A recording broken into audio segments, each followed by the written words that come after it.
Nah, kalau kita melihat akhir-akhir ini, saya kira cenderung pada mendegradasi, bukan lagi mengkritik dalam arti positif. Kenapa seperti itu? Banyak orang bicara tentang keadilan secara tidak adil.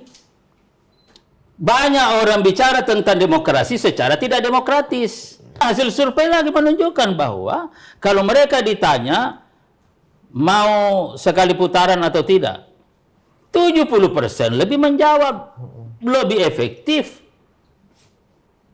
sekali putaran.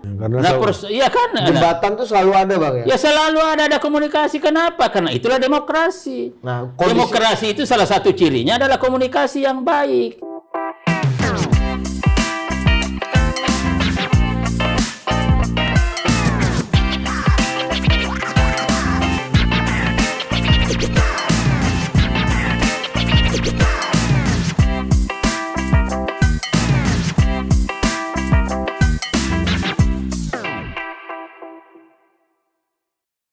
Oke, welcome to Total Politik, dan hari ini kita bersama melanjutkan forum kanda-kanda dan ini dengan filosofi berpikir cerdas, bekerja keras, dan bermain taktis. Jangan lupa kuat lawan, lemah adaptasi dinda.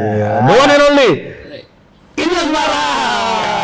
Tapi itu belum lengkap itu. Apalagi ya? Bicara tentang strategi itu ada lagi. Dan ini kan sebagai mantan ketua pemuda masjid, baru lagi nih. Ada harus dengan ada ikhtiar yang maksimal, ada doa yang tulus dan ikhlas, dan ada tawakal secara total.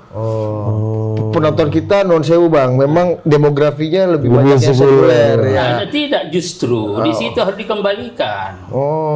Ya, kenapa? Karena pencerminan daripada ketuhanan yang Maha Esa. Indonesia kita yakini hanya bisa maju ke depan ketika dibangun pada karakter. Salah satu karakternya adalah meskipun Indonesia bukan negara agama, tetapi tetap diinspirasi, ya dasarnya adalah nilai-nilai agama. Itulah ketuhanan yang Maha Esa.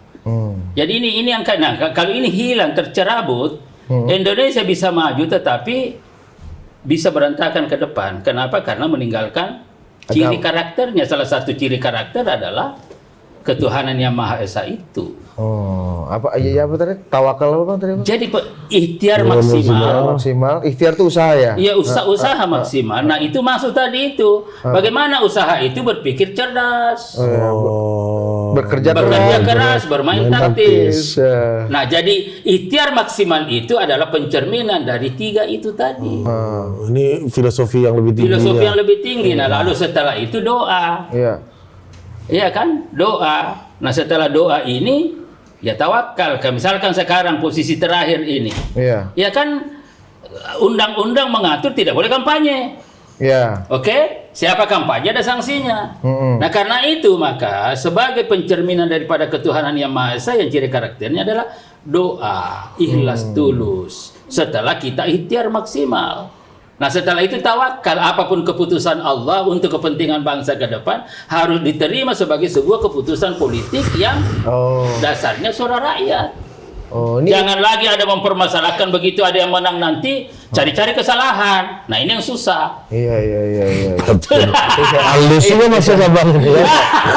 Bang, tapi menurut Abang ketiga kandidat ini udah bekerja keras, berpikir taktis dan bermain taktis dan bekerja keras, berpikir cerdas dan bermain taktis belum? Ketiga kandidat saya tidak mau komentar yang sana karena di sini saya sekretarisnya Bahlil di TKS.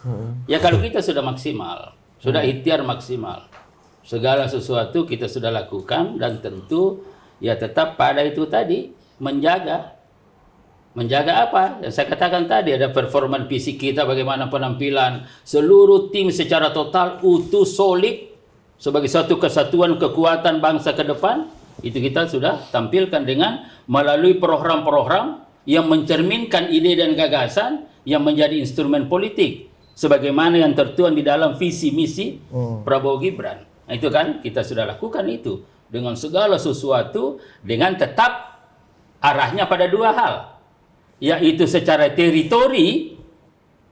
Ya, secara teritori adalah mencakup seluruh wilayah Nusantara.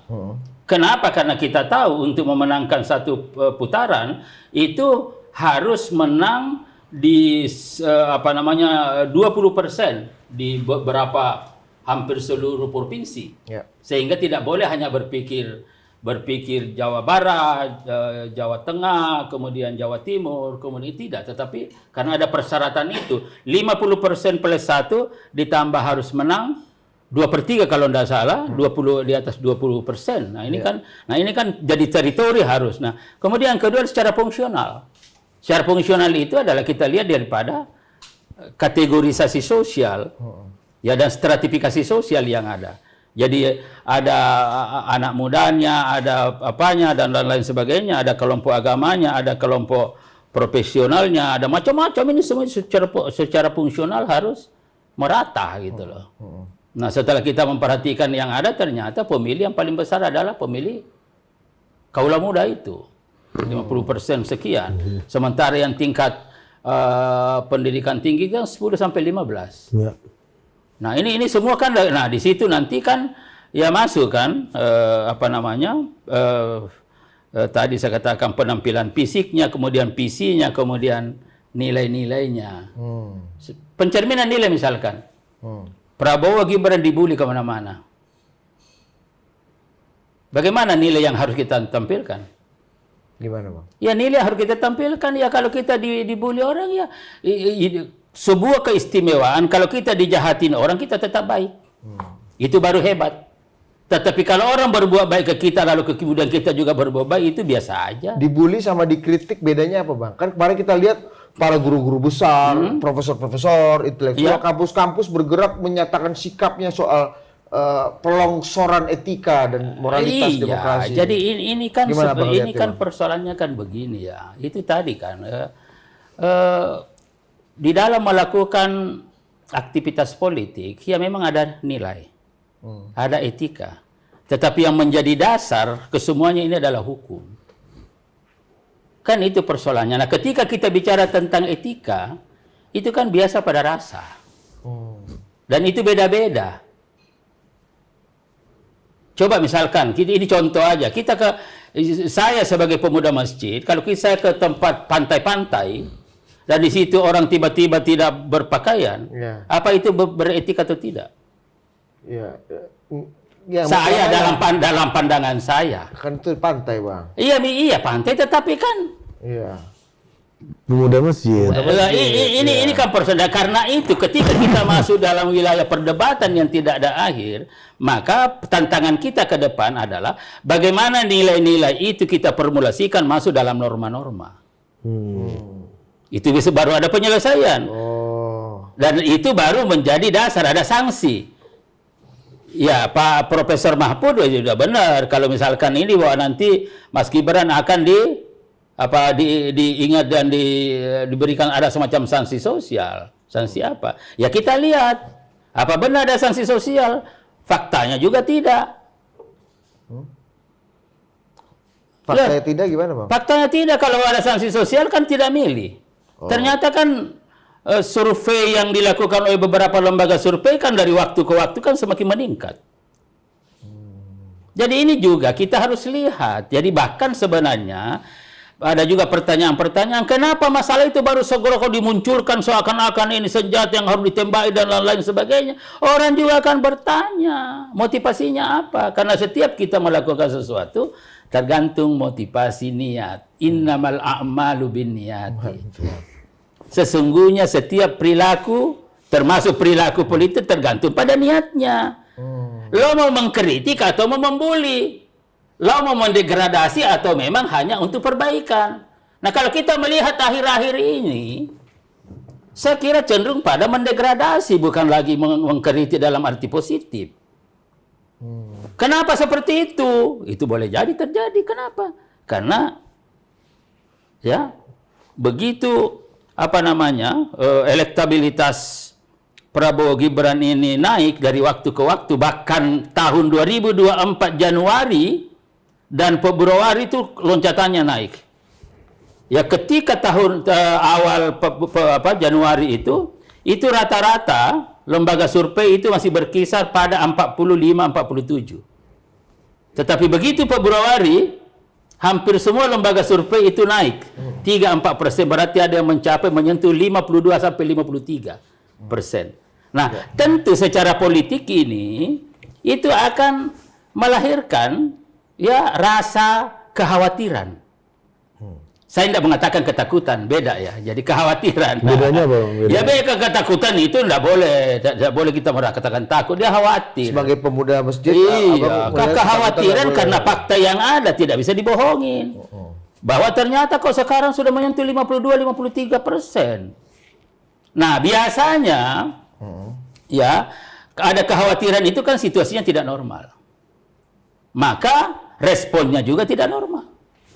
Abang mau bukan menuduh, tapi mau mengatakan bahwa para profesor intelektual, kelompok pro-demokrasi yang bersuara lantang belakangan ini tuh ketakutan atau bukan khawatir? itu, ketakutan bukan itu. Yang kita akan bicara tentang aspek politik. Pemainnya. Aspek pemainnya bukan itu. Oh, tapi... Nah, kalau itu misalkan, kita lihat aja. Apakah semua di suatu kampus? Kan tidak, hanya sekelompok. Oke? Kalaupun itu gerakannya adalah betul-betul murni sebagai sebuah gerakan moral, ya, gerakan intelektual dalam rangka mengkritisi, kita hormat. Tetapi di dalam dunia politik tidak ada momentum saja menciptakan momentum. Ini ada momentum nih. Nah, sekarang baru ramai-ramai memanfaatkan momentum baik langsung maupun tidak langsung. Jadi yang namanya pemain-pemain hari ini beramai-ramai untuk memanfaatkan momentum itu. Apa langsung atau tidak langsung. Dan ini terbukti kan.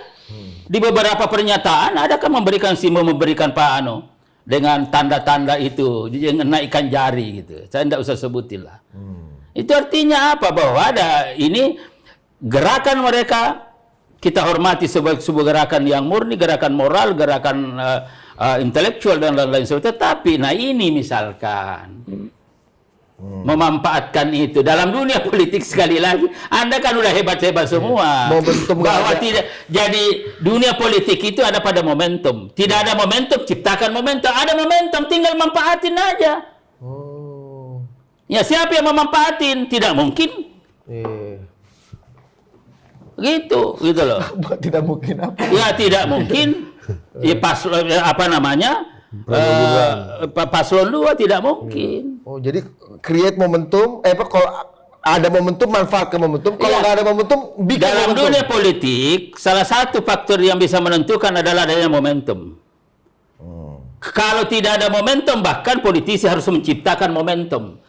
Ini momentum sudah ada. Nah, disitulah, di sini ada lagi nih, barangkali ini bisa dikembangkan nanti. Itu di dalam kehidupan hari ini, dan saya dulu pernah diajar saya, guru saya. Ada namanya perilaku berbuat jujur di balik ketidakjujuran. Apalagi nih Bang? Oh, iya, berbuat jujur di balik ketidakjujuran. Apalagi nih. Dia berikan contoh begini. Itu dosen saya ini kan kita ini mau belajar dengan dosen, maka apa yang berkesan? Ini bermain taktis. Ini Dr. Idrus Marham yang ngomong. Iya, jadi bukan sebagai pemuda masjid. Bukan. Nah, ini kan berbuat jujur di balik ketidakjujuran. Apa dia bilang? Contohnya gimana, Pak? Dia bilang begini. Kalau nanti kau sudah berkeluarga, kau pulang ke rumah. Ya, kau tahu istri kau tidak suka. Ya, kau marah duluan. Cari kesalahan istri kau. Nah, istri kau sudah tidak bisa ngomong lagi karena kau lebih duluan lagi. Nah, sehari ini seperti itu. Banyak orang bicara tentang keadilan secara tidak adil. Banyak orang bicara tentang demokrasi secara tidak demokratis. Banyak orang bicara etika justru tidak beretik. Nah, itulah di dalam Al-Quran ada. Wah, masuk lagi nih. Itu suratul Maidah, kalau tidak saya ayat 8 itu ya. Kalau dia Al-Maidah 51 yang dia apa? Kalau dia ayat 51 ya ini. Ya jadi itu Dia ngomong Kiai Haji honoris causa. janganlah karena kebencianmu kepada suatu kaum, kepada seseorang membuat kau tidak adil, berbuat tidak adil. Nah, ini ngerti nih. Ya, ini kalau di Mario Puzo itu bilang Nah, don't hate your enemy too much because it affects your judgment. Gitu. Jangan terlalu membenci musuhmu karena itu akan mempengaruhi penilaian. Iya, ini lebih tinggi lah. Sekuler mafioso ini. Itu bukan Godfather. Dunia gelap. Tetapi kan dunia gelap ini, Bang. bukan, tetapi ini kan Al-Quran lebih dulu. Oh iya, itu kan bilang ahli betul. filosofi belakangan. Jadi ini bisa ngikut ke sini. Iya. Berarti Fuzuli bisa gitu. Jadi itu. Nah ini jadi dari perilaku hari ini lebih banyak. Berbuat jujur daripada ketidakjujuran.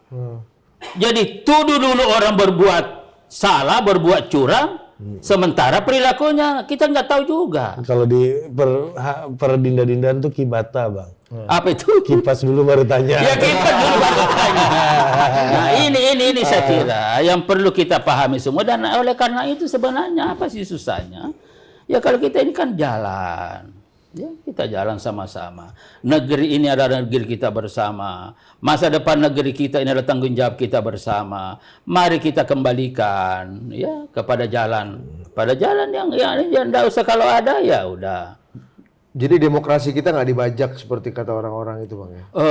Saya kira itu kengerian seperti itu yang buat kita itu tadi bahwa demokrasi adalah suatu proses persaingan secara kualitatif untuk mencapai sebuah posisi. Ini kan persoalannya di situ gitu loh. Itu yang saya katakan tadi, negara kita seperti apa? Ada banyak yang dibenahi gitu loh. Iya kan? Satu bicara tentang hukum, yaitu norma-norma sebagaimana yang tertuang di dalam undang-undang. Satu bicara tentang etika. Dan etika ini kan seperti apa rumusannya? Coba tanya lembaga-lembaga yang ada ini. Sama nggak rumusannya? Kan tidak juga. Nah, kita masuk, jangan karena misalkan kita sudah merasa atau berdasarkan pada realitas sosial, ya, katakanlah kompetitor kita sudah berada pada posisi yang menang misalkan, lalu kemudian kita mencari alasan-alasan pembenaran ya untuk menyatakan kesalahan mereka. Ini persoalan dasarnya. Karena itu tadi ada ketulusan, keikhlasan kita. Yang kalau siapapun yang menang dari ini kan ini adalah saudara kita juga, bukan orang lain. Bang, jadi estimasi Abang gimana? 1 apa 2 putaran nih, Bang? Bukan estimasi saya, tetapi saya bicara fakta, data. Kalau berdasarkan pada data hari ini dan kaitkan dengan waktu tinggal 3 hari ini, ini saya 2 hari kira, lagi saat ini. Iya 2 hari lagi hari ini. Ini kan susah bergeser rasanya dari 53% itu. Ya bahkan ya 53% ada beberapa lembaga, bahkan hampir semua lembaga survei mengatakan menyentuh. Ada yang melewati, ada yang menyentuh, ada yang mendekati. Katakanlah yang rata-rata 52 aja 53. Ini semua artinya adalah secara faktual berdasarkan pada ilmu. Ya mereka juga ini ilmu. Jadi ya saya peneliti dasarnya. Bukan pengetahuan nih, Bang. Iya, dia tahu itu semua. Nah, jadi berdasarkan itu, mana lagi yang bisa kita percaya kalau tidak itu. Nah, kalau itu perspektif ilmu, Bang. Kalau perspektif pengetahuannya gimana? Ya, dan fakta pengalaman kemarin, enggak usah udahlah, pengetahuannya kan itu kemarin itu kan terbukti. Apa kemarin? Ya di sana. Oh, GBK. Di GBK itu korbannya lebih banyak di luar daripada di dalam. Kemarin itu kan luar biasa itu. Itu kan artinya apa? Dan banyak juga bahkan karena Pak Prabowo mengambil suatu keputusan mempercepat karena sudah lama dan lain-lain sebagainya. Bahkan ada banyak yang belum nyampe sudah selesai. Kan ini yang harus kita lihat ini secara faktual. Belum lagi misalkan betapapun misalkan Pak Jokowi dibully, dikritik habis-habisan, bahkan difitnah dan lain-lain sebagainya, tapi hasil survei mengatakan kepercayaan masyarakat terhadap kinerja Pak Jokowi masih 80%. Itu kan ilmu lagi tuh, Bang, pengetahuan. 80%. Kan itu.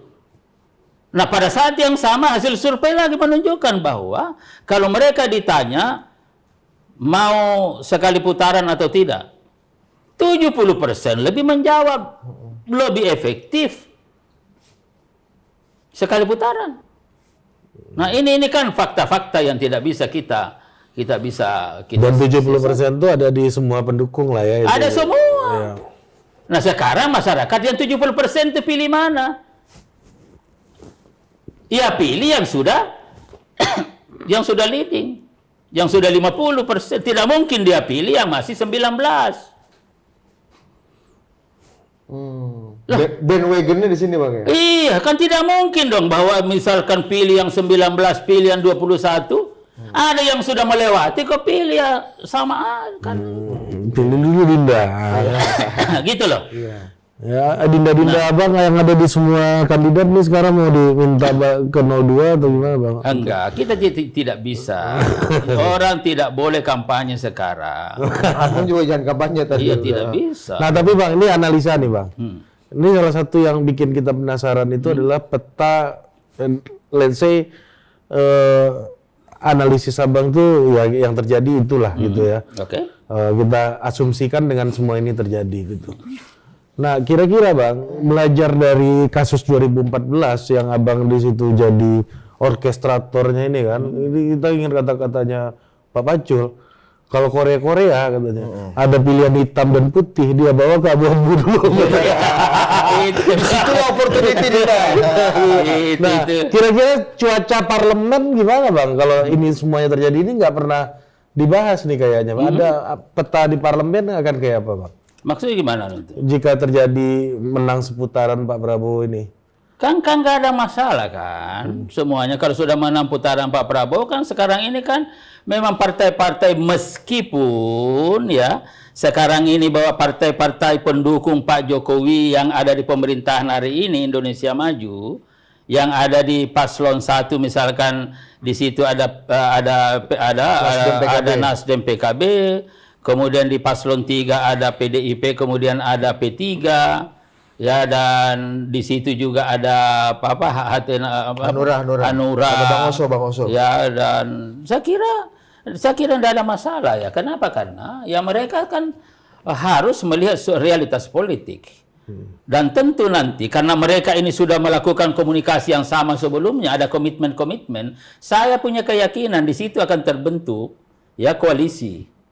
Ya besar ke depan untuk bersama-sama. Ya saya punya keyakinan itu karena mereka ini kan sebenarnya ini kan, nah ini yang saya ingin katakan, yang ada di elit politik hari ini bersaing kan sama-sama, teman semua saling memahami itu juga. Ibarat kata dari kita ini sama-sama kecil, kita ini sama-sama dari tidak pakai celana, pakai jas hari ini. Ini saling paham juga ini barang. Bertumbuh bersama ini. Ya tumbuh bersama, saling paham semua gitu. Artinya nggak ada halangan untuk duduk kompromi. Oh tidak, saya punya keyakinan tidak ada halangan. Dan kalau misalkan siapapun di antara yang nanti menolak, itu justru nanti masyarakat akan memberikan penilaian, akan mempertanyakan niat baik kau untuk bangsa ini di mana. Tapi kata Mas Anies di debat capres waktu itu perlu ada oposisi, jangan diajak semua. Kita kayak sekarang jadi gini. Jadi ini kan selalu kerangka pikir bahwa ada pemerintahan dan ada oposisi. Ini kan persoalannya ini kan ada pada perdebatan-perdebatan konseptual. Dan karena itu kita melihat beda orang, jangan melihat beda secara fisik. Tapi lihat beda pada visi. Ya. Kalau melihat beda pada fisik, ya, fisik, faktanya hari ini dalam perilaku politik ada beberapa elit politik itu lebih nyaman komunikasi dengan elit-elit partai lain daripada partainya sendiri karena beda. Itu faktanya tuh. Iya itu fisik. Dan ada kasus kan, di mana itu dulu untuk mengatasi ada kampung antar kampung berantem, tawuran. Akhirnya kan dibangun apa itu? Dibangun tembok itu. Ya tidak tawurannya di situ, pindah tawuran. Pindah lokasi aja. Kenapa? Karena tetapi kalau visi sama, nggak usah ada tembok-tembok itu karena visinya sama. Yang menggerakkan gerakan itu ada pada visi. Hati ini udah ketemu dulu. Sudah ketemu. Iya. Jadi itu masalahnya. Jadi jangan lihat beda partai tapi jadi melihat perbedaan jangan fisik tapi lihat pada visi.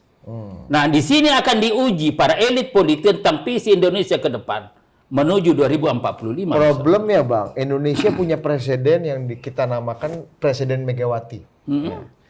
2004 sampai 2014 kita tahu Ibu Mega dan PD Perjuangan memilih untuk berada di luar. Meskipun cerita tentang upaya Pak SBY mengajak, Pak Taufik juga. Tapi tidak itu kan pada 1, 2, 3. Tetapi di bawah ini kan masih jalan semua. Bagaimana misalkan pembahasan di DPR bisa disepakati? Contoh, Bang.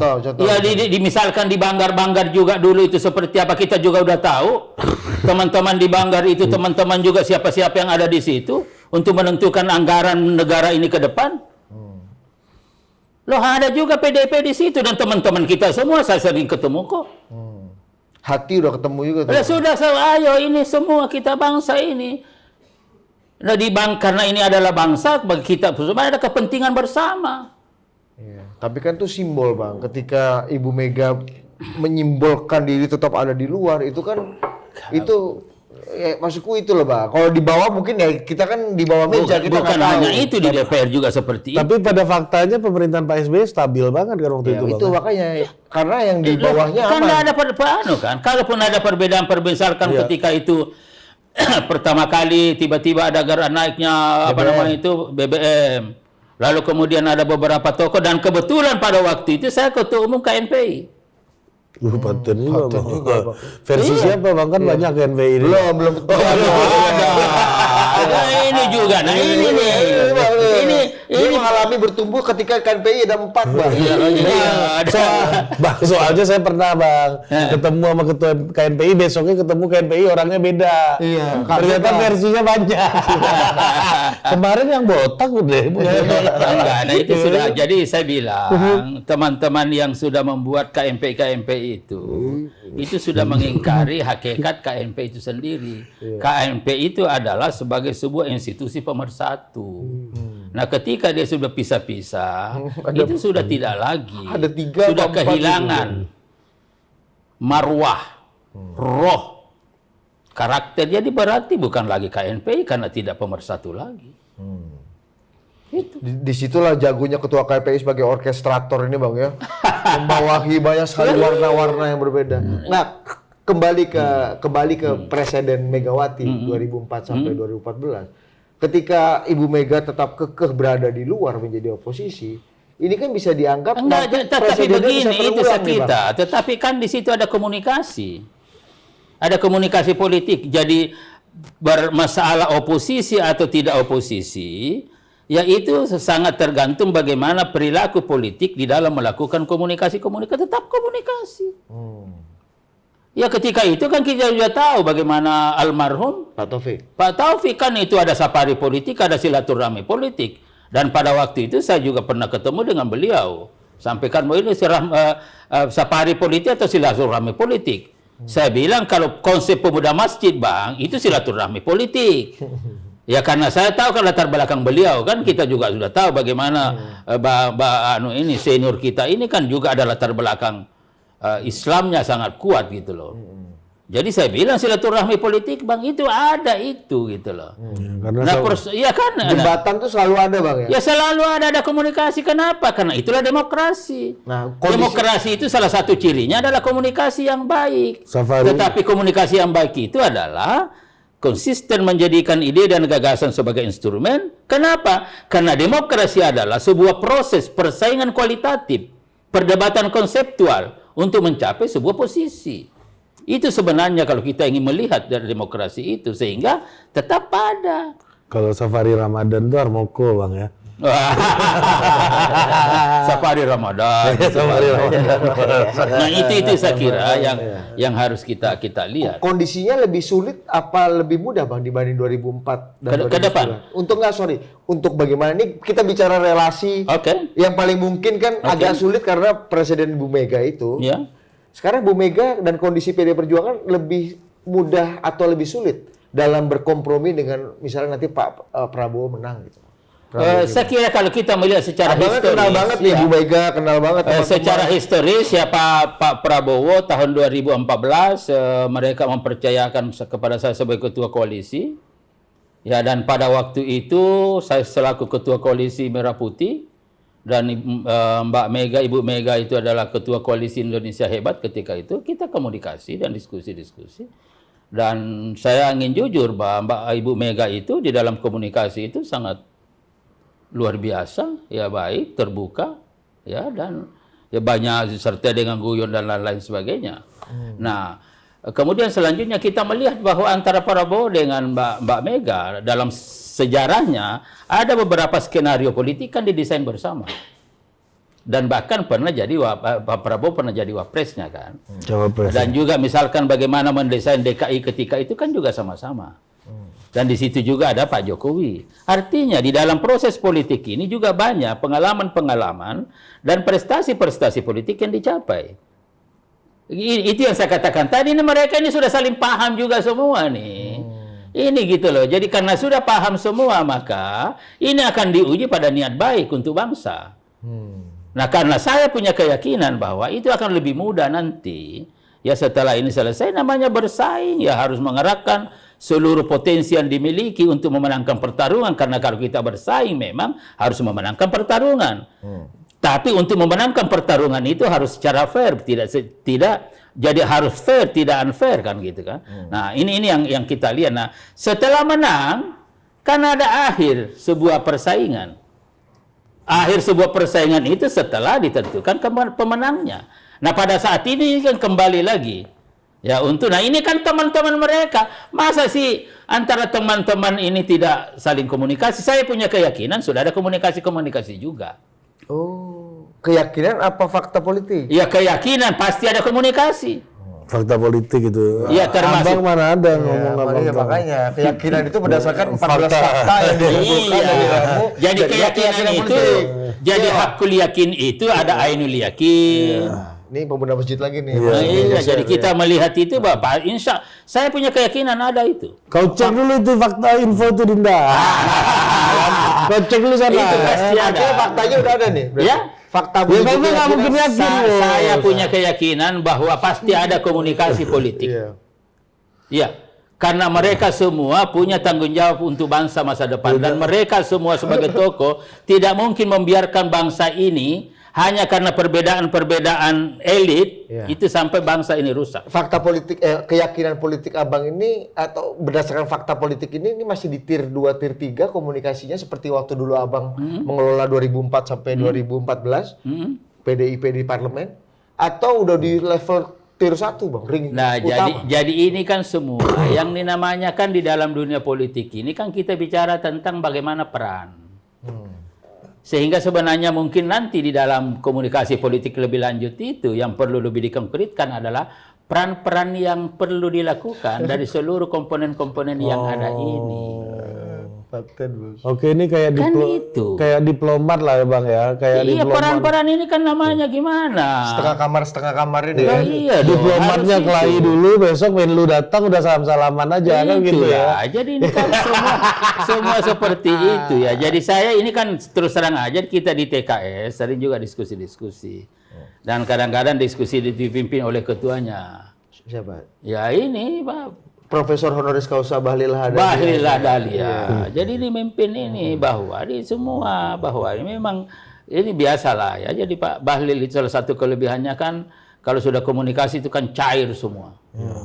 Ya udahlah, ini semua ini kan kita ini kalau perlu kita datang ke sana. Jangan dulu ini jangan dulu. Bahlil udah mau bangun jembatan aja. Semua kita ini komunikasi semua apa sih yang susah ini sebenarnya hidup ini kan untuk kita berbuat untuk rakyat.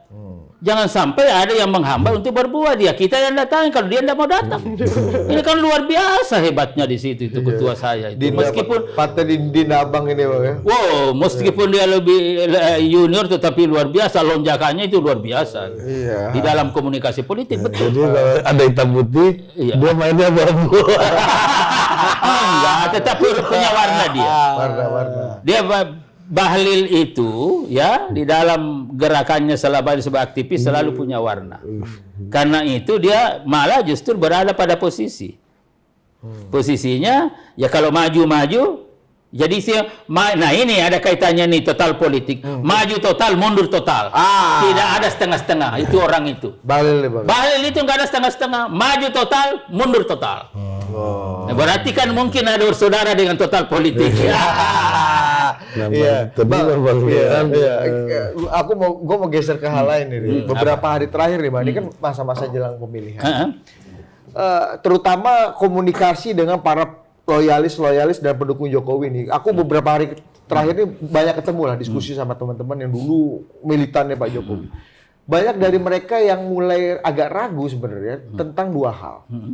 Yang pertama, betulkah Pak Prabowo akan tetap setia dengan Pak Jokowi dan menempatkan Pak Jokowi itu seberharga dan semulia sekarang di mata Pak Prabowo seperti yang Pak Prabowo ungkapkan gitu. Betul nggak nanti berkhianat? Betul nggak Pak Jokowi akan ditinggalkan? Betul nggak influence Pak Jokowi akan tetap? Ada pertanyaan-pertanyaan. Banyak. Itu pertama, Bang. Dan yang kedua, muncul barang nih, Bang, 2 minggu terakhir. Namanya Basuki Cahayapurnama. Yang selama ini memperkuat bersama Jokowi ini loh, para pendukungnya ini kan. Jokowi dan Ahokers ini kan satu kesatuan tadinya, Bang. Jadi agak ragu, Pak Ahok udah mulai hantam-hantam Pak Jokowi. Oh begitu. Gitu. Nah, itu yang salah kenapa kita percaya Pak Ahok? Itu yang salah. Loh iya dong. Kalau itu yang menjadi faktor, kenapa yang salah bukan Ahok. Yang salah kita, kenapa kita percaya? Loh iya dong. Nah itu satu, itu kan sudah terjawab. Jadi yang salah adalah Budi Ari yang salah. Kenapa percaya? Dia yang percaya Jokowi loh. Loh iya, ini salahnya bukan Ahok. Salahnya kau. Kenapa kau percaya Ahok? Itu yang salah. Nah itu satu. Kenapa kita nggak percaya sama Ahok? Apa alasannya, Bang? Kenapa? Ya kan Jokowi juga percaya sama Ahok selama ini. Ya itulah salahnya karena percaya. Oh jadi Pak Jokowi pun salah ini ya? Loh enggak, buktinya terbukti begitu. Terbukti gimana? Ya itu kalau misalkan sampai memusuhi begitu, saya juga belum lihat betul ya anunya. Tetapi ya itu tadi kalau memang benar begitu, jangan salahkan Ahok. Ahok tidak salah, yang salah adalah yang percaya. Nah itu aja. Nah satu. Sesimpel itu. Loh. Karena di situ kan dasar. Karena kalau sudah percaya kan ada proses lebih lanjut. Penjelasannya nggak kompleks ya? Loh enggak dong.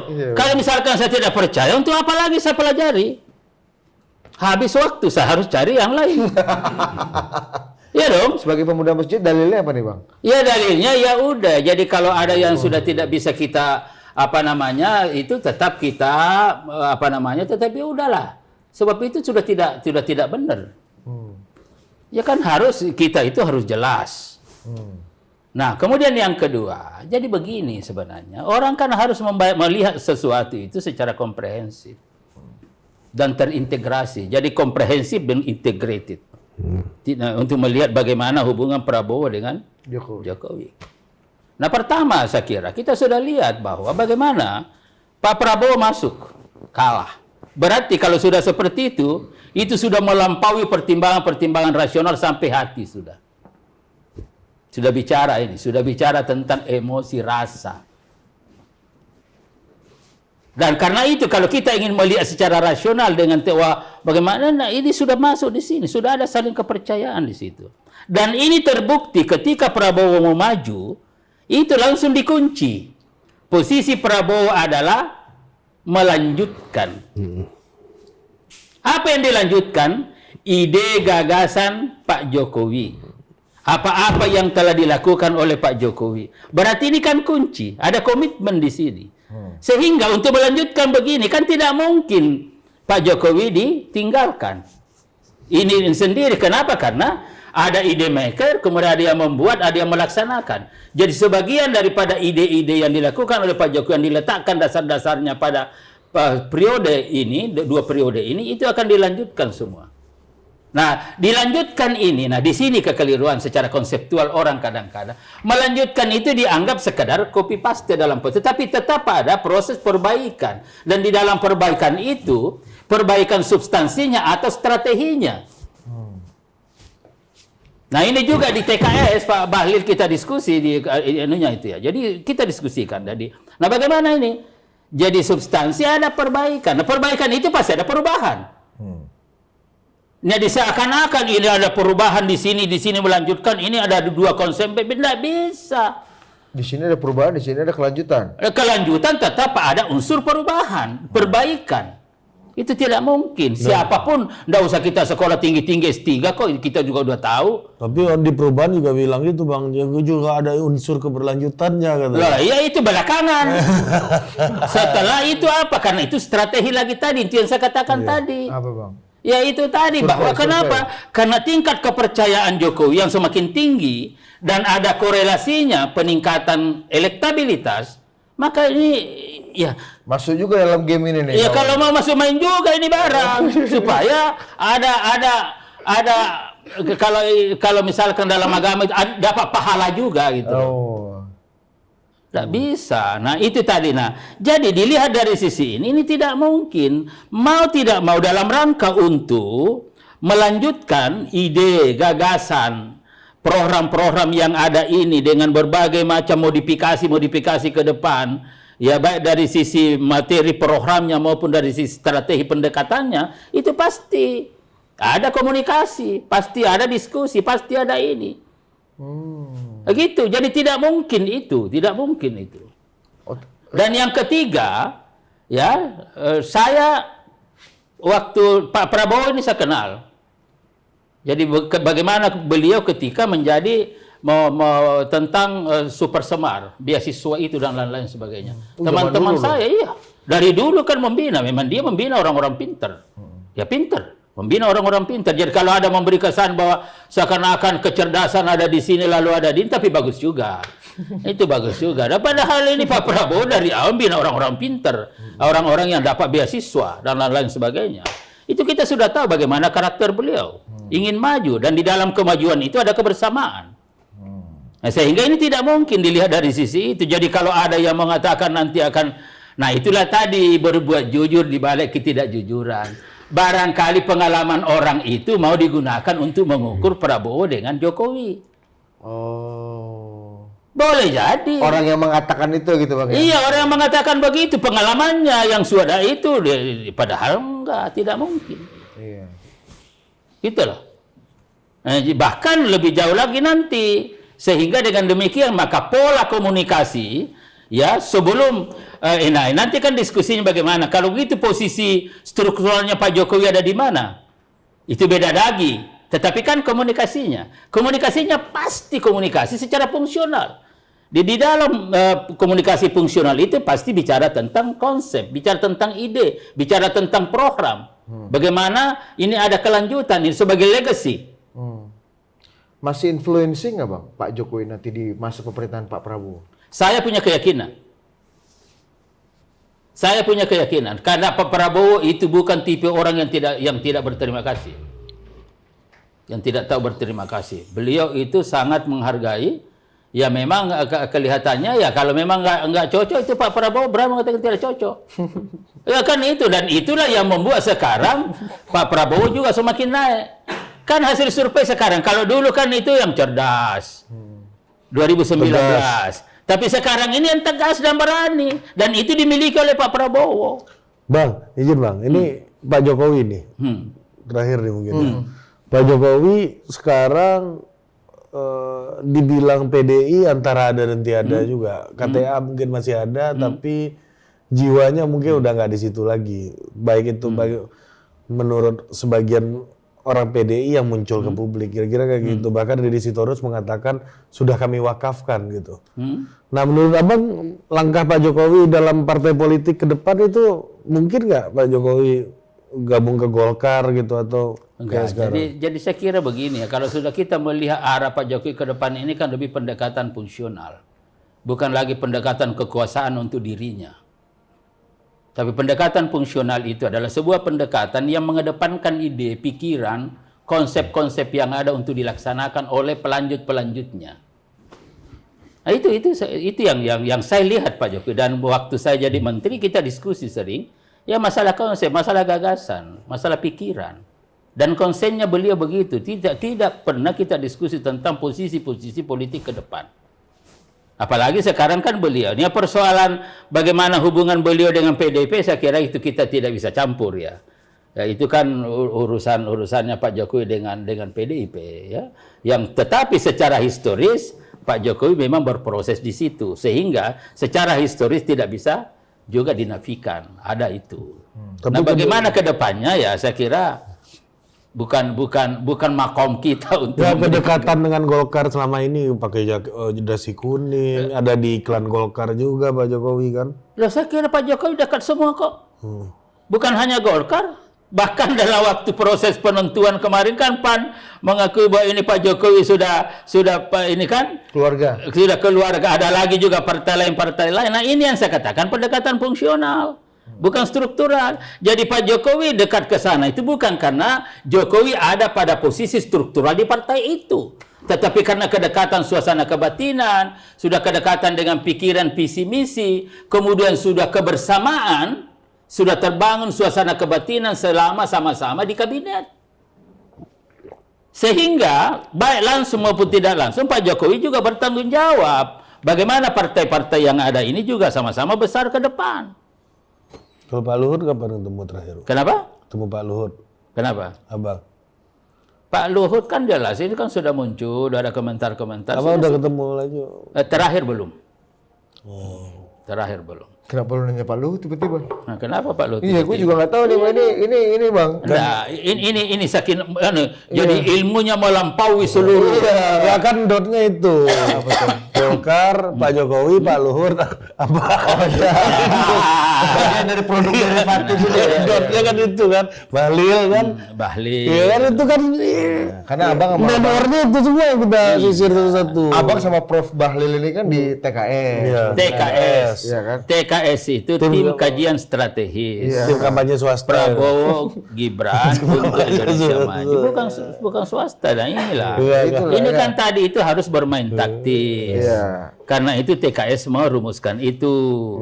Jadi ikhtiar maksimal, doa tulus ikhlas, tawakal Total. Kalau yang ini gue jujur nih, agak susah ngapalinnya gue. Tapi ya nggak Ikhtiar apa-apa. maksimal, Ikhtiar maksimal, doa tulus dan ikhlas, tawakal total. total. Jadi gitu. Nah, tawakal total ini harus menjadi milik bersama. Artinya apa? Salah satu diantaranya, sejatinya kalau kita ingin melihat Indonesia maju ke depan, setelah kita melalui persaingan di dalam proses politik ini dengan berbagai macam langkah yang kita lakukan, lalu kemudian pada akhirnya rakyat memberikan suaranya dan hasil akhirnya ada pemenang, maka tawakal inilah takdir Allah yang harus kita terima. Tuh. Coba ulang lagi Itu dong. Ulang. Jika semuanya Iya, makanya. maka tawakal itu. Bukan tiga. Gitu. Aduh, dir gua ini orang Sumatera Barat, dir Arab-Arabnya gak cocok sama lidah gua. Coba kasih dulu Bang ini. Iya kan? Tawakal apa? Enggak. Ikhtiar maksimal. Ikhtiar maksimal. Doa tulus ikhlas. Doa tulus ikhlas. Tawakal Tawakal total. total kepada Allah. Lebih paten berpikir cerdas, ya kan bekerja Sama, keras, bermain taktis. tawakal ini ada 3. Tawakal ini ada 3. Iya. Apa itu? Berpikir Jadi cerdas, gini. bekerja keras, bermain taktis. Itu dari tawakal itu. Jadi konstruksinya di TKS Lebih itu gampang apa adalah lagi, Bang? untuk memenangkan pertarungan itu, satu, ikhtiar maksimal. Baik secara teritorial maupun secara fungsional. Dan bergerak secara total sebagai sebuah kekuatan yang utuh dan kuat. Iya. Ini, partai-partai politik pendukung, ya tentu di bawah koordinasi TKN, Dan kemudian TKS, masyarakat. Nah, Ada. ini TKN yang resmi apa? Itu yang terdaftar di sana. Nah, ini semua yang melakukan secara utuh, total, solid. Nah, melaksanakannya ini, ya kan setelah lakukan ini doa. Oh, ini Ilah. ada di berpikir Kita tetap. Tulus ikhlas. Kenapa? Karena Ikhlas. sebagai ada keyakinan penentu dan pemegang remote control terhadap seluruh sistem kehidupan manusia adalah Allah. Karena Allah yang penentu berdoa. Setelah kita berdoa, kita punya keyakinan Allah akan menentukan yang terbaik untuk bangsa Indonesia. Kita berserah diri. Dan karena itu, sudah paham. Sumatera Barat. Kalau berserah diri itu tawakal, berserah diri itu tawakal bahasa lain. gitu. Kalau kita ya tawakal, kalau di sana berserah diri. Di sana tuh Saya menerjemahkan tawakal abang itu tadi, Bang. Itu. Jadi itu. Oh jadi sekarang ya berdoa. Makanya kemarin saya ketemu Mas Gibran minggu lalu ya kita. Mas ngapain Mas minggu depan? Nah kita ini aja berdoa nyekar-nyekar ya, ke makam leluhur. Itu bertawakal. Bertawakal atas tertawakal kepada Allah. Kenapa? Karena kita yakin bahwa Allah yang menentukan. Nah ini juga banyak di antara kita. Kenapa dia stres? Karena mengambil alih hak Tuhan. Hak Tuhan apa? Penentu. Dia seakan-akan mengambil alih hak Tuhan sebagai penentu. Itu bahaya itu. Itu bukan hanya bahaya. Itu bisa stres dan stroke. Betul. Inilah perilaku. Jadi ada berbuat jujur di balik ketidakjujuran dan ada perilaku yang mengambil alih hak Tuhan. Ini tidak boleh terjadi. Kalau mengambil alih hak Tuhan, apa hak Tuhan penentu sebagai Al-Khaliq? Ini kalau Zulpan Lindan bilang Kita manusia sebagai makhluk. Berarti hanya pengikhtiar. Makanya strategi TKS dan ini diarahkan oleh ketuanya Profesor honoris causa Bahlil Lahadalia itu adalah ikhtiar maksimal. kalau mengambil alih hak Tuhan ini sama kayak Fir'aun ya Bang ya. Kata Zulpan Lindan begitu. Oh itu, ini. Nah ini yang rusak. Karena itu sekali lagi, ikhtiarkan maksimal, proses-proses politik kita saling memahami, dan di dalam proses ini, ya tentu ada hal-hal yang dilakukan yang tidak semua disukai oleh orang. Ya, nah setelah itu kita berdoa, tulus ikhlas kepada Allah, dan setelah itu tawakal kepada Allah dengan sebuah keyakinan bahwa Allah akan menentukan, ya, karena memang haknya menentukan siapa pemenangnya, dan karena itu kita sebagai makhluk menerimanya ketentuan Allah sebagai takdir, dan kita yakini bahwa itulah terbaik untuk Indonesia. Nah, ikhtiar maksimal Abang ngambil Golkar ini masih jalan nggak Bang? Loh, saya dari awal saya tidak pernah berpikir mau jadi apa saya kan enggak. Karena di kerombongan ini Bang. Rombongan saya itu rombongan Golkar. Gitu. Lagi nggak mikirin itu Bang ya? Enggak, itu lagi dikesampingkan dulu ya? Bukan dikesampingkan. Tetap bagian daripada proses ini. Tidak bisa dikesampingkan karena Golkar itu menjadi instrumen utama kita. Saya sebagai orang Golkar tetap jadi instrumen utama, tetap pada koridor. Nah, nanti tetapi di dalam melihat seperti apa ke depan. Nah, di situ maksudnya. Di situ baru bicara lagi. Di situ maksudnya. Ini pakai jalur resmi nih habis ini. Bang. Oke. Yang terakhir, kasih dulu pesan buat Dinda Abang yang. Ya, soalnya Bang Bahlil udah ngomong, Prof Bahlil ngomong sini kemarin. Apa tuh dia ngomong? Oh, sekarang kita lagi nggak ada itu ambil Golkar. Survei sedang bagus. Nanti dulu. Oh, ini benar jalur resmi nih habis ini. Udah bener kan Bang Idrus ya Bang Bahlil, Profesor Idrus dan Profesor Dewan Guru Besar gitu kan. Pesan apa ke Golkar? Enggak. Dinda Abang yang ada di membantu di 01 dan 03 ini kan. Ini kan masih keras nih Bang. Iya, jadi saya kira memang begini. Gini loh Dinda. Abdi organisasi Abang Sapari. Jadi saya tetap ingin konsisten di dalam cara berpikir saya dan di TKS itu bahwa kita harus ikhtiar secara maksimal. Ini jadi seluruh adik-adik saya yang ada di mana-mana itu, yang aktivis-aktivis itu semua.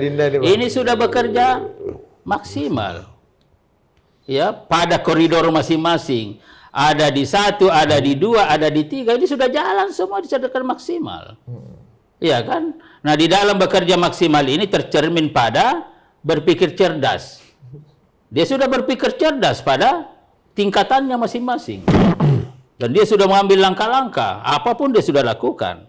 Dan juga dia sudah bekerja keras, mungkin tidak pulang ke rumah.